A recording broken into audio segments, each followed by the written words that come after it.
বন্ধুরা, এই মিনি পকোড়াগুলো খেতে দুর্দান্ত লাগে আর ছোট থেকে বড় সবার পছন্দ। এত সুন্দর লাগে এই চিকেন পকোড়াগুলো, বাচ্চারা কিন্তু চেটে পুটে খাবে, তার সাথে বড়রাও সন্ধ্যার চায়ের আড্ডা একদম জমেই যাবে।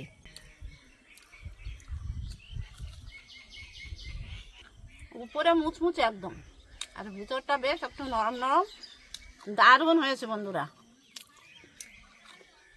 এর স্বাদ হয় অন্যরকম, একবার হলো এইভাবে ট্রাই করে দেখবেন চিকেন পকোড়া। চিকেন পকোড়া তো আপনারা অন্যভাবে বানিয়ে খেয়েছেন কত রকম ভাবে, একবার এইভাবে ট্রাই করে দেখুন, খেতে কিন্তু দুর্দান্ত স্বাদের হয়। দেখুন দারুণ লাগছে, দারুণ বন্ধুরা, দারুণ। দেখুন কত সুন্দর হয়েছে পকোড়াগুলো। হাতে কম সময় থাকলে অবশ্যই আপনারা এইভাবে পকোড়া বানিয়ে দেবেন। আর অনেক সময় দেখা যায় চিকেন আনলে বাড়িতে বোনলেস চিকেনগুলো থেকেই যায়, তখন আপনারা এইভাবে পকোড়া বানিয়ে দেবেন কম সময়, একদম সহজ পদ্ধতিতে। নমস্কার বন্ধুরা, স্বাগত জানাই জবা রান্নাঘর উইথ ভিলেজ ফুডে। বন্ধুরা, এই বৃষ্টি বৃষ্টি ওয়েদারে পকোড়া খেতে কিন্তু সবারই ভালো লাগে, তাই আজকে চিকেন পকোড়া বানিয়ে দেখাবো। ভিডিওটি সম্পূর্ণ দেখবেন, ভালো লাগলে লাইক কমেন্ট শেয়ার করে দেবেন, ফলো এবং সাবস্ক্রাইব করতে ভুলবেন না কিন্তু। চিকেনটা মিনি মিনি করে কাটা হয়েছে, এবার ম্যারিনেট করে নেব।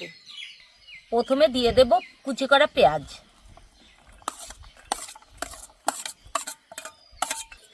গ্রেট করা রসুন, গ্রেট করা আদা, গোলমরিচের গুঁড়ো, দিয়ে দেব কাশ্মীরি রেড চিলি পাউডার, লঙ্কার গুঁড়ো, কর্নফ্লাওয়ার, ময়দা, স্বাদমতো লবণ, অল্প একটু হলুদ গুঁড়ো, একটা ডিম ভেঙে দেব,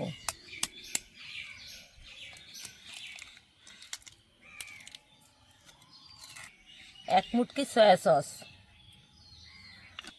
দিয়ে দেব গ্রিন চিলি সস এক মুটকি মতন। এবার ভালো করে ম্যারিনেট করে নেব।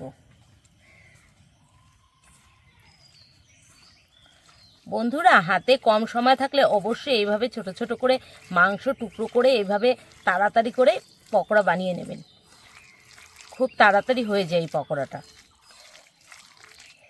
ভালো করে ম্যারিনেট করে নিয়েছি। মাংসগুলো ভালো করে ম্যারিনেট করার পরেই কিন্তু 1 চামচ মতন সাদা তেল দিয়ে দেবেন এখানে। আবারও একটু ম্যারিনেট করে নেব। আগে থেকে তেলটা দেওয়ার দরকার নেই, ম্যারিনেট করার পরেই অবশ্যই আপনারা একটু তেল দেবেন, তাহলে পকোড়াগুলো ভালো ক্রিস্পি হয়। এবার হাতটা ভালো করে ধুয়ে আসি। কড়াই বসিয়ে দিয়েছি, কড়াই গরমও হয়ে গেছে, দিয়ে দেব সাদা তেল,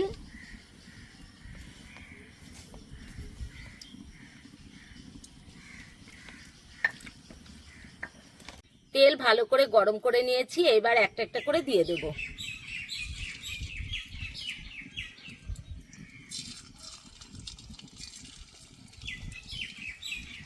শেপটা আমি ছোট ছোট করেই দিচ্ছি, আপনারা চাইলে বড় করেও দিতে পারেন।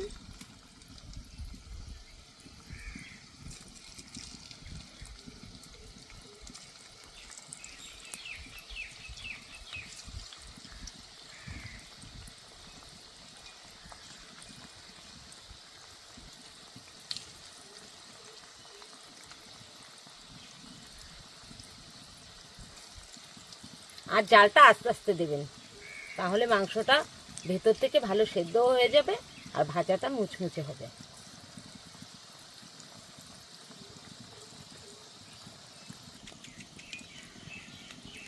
বন্ধুরা, এক পাশ যখন হালকা ভাজা হয়ে যাবে আস্তে আস্তে দেখবেন উপরের দিকে চলে আসছে, এই দেখুন।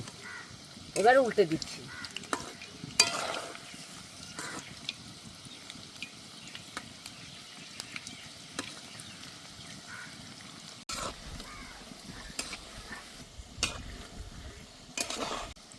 পকোড়াগুলো উল্টে পাল্টে ভালো করে ভেজে নিয়েছি, এইবার তুলে নেব। আর দেখুন কত সুন্দর একটা কালারও চলে এসছে, সুন্দর একটা কালার চলে এসছে।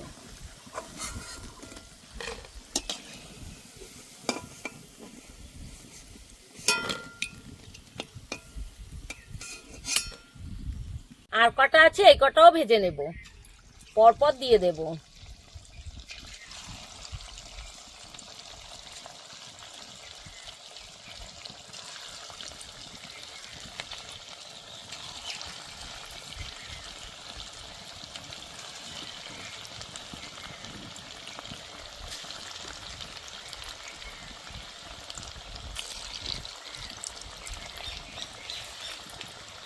এক পাশ ভালো করে রং ধরে গেছে, এবার উল্টে দিচ্ছি।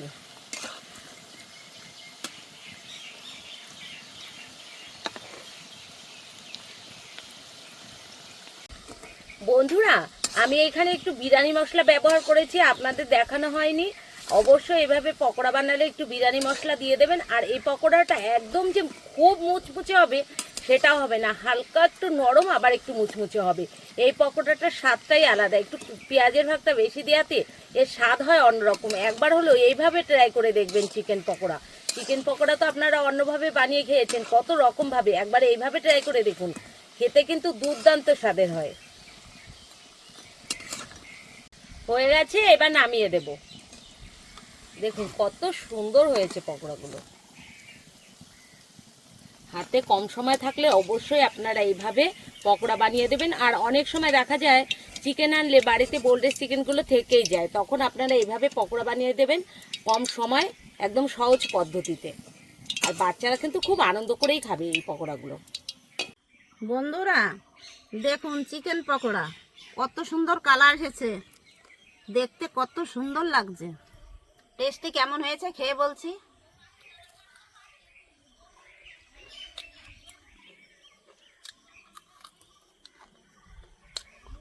বন্ধুরা দারুণ হয়েছে, উপরে ক্রিস্পি ভিতরে নরম, দারুণ লাগছে খেতে। বন্ধুরা এবার পকোড়াটা খেয়ে দেখবো কতটা সুন্দর লাগছে, দেখতে কিন্তু দারুণ হয়েছে। ভেতরটা নরম, ওপরটা ক্রিস্পি, এত সুন্দর লাগে না। এই পকোড়াগুলো একটু অন্য রকমের হয়, খেতে দুর্দান্ত লাগে।